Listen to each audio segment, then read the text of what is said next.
Additional and district session جج R.A. Afzal کی عدالت میں عبوری ضمانتوں پر رہا۔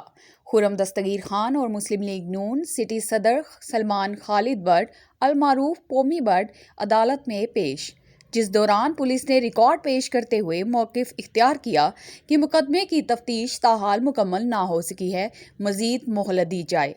اس دوران خرم دستگیر خان کے وکلاء نے عدالت میں درخواست دائر کی کہ تھانہ سول لائن پولیس اس مقدمے میں سنگین دفعات بھی عائد کر رہی ہے، جس میں زیر دفاع 124A، 153A، 283 اور 289 بھی شامل کی جا رہی ہیں، جو کہ سخت زیادتی ہے۔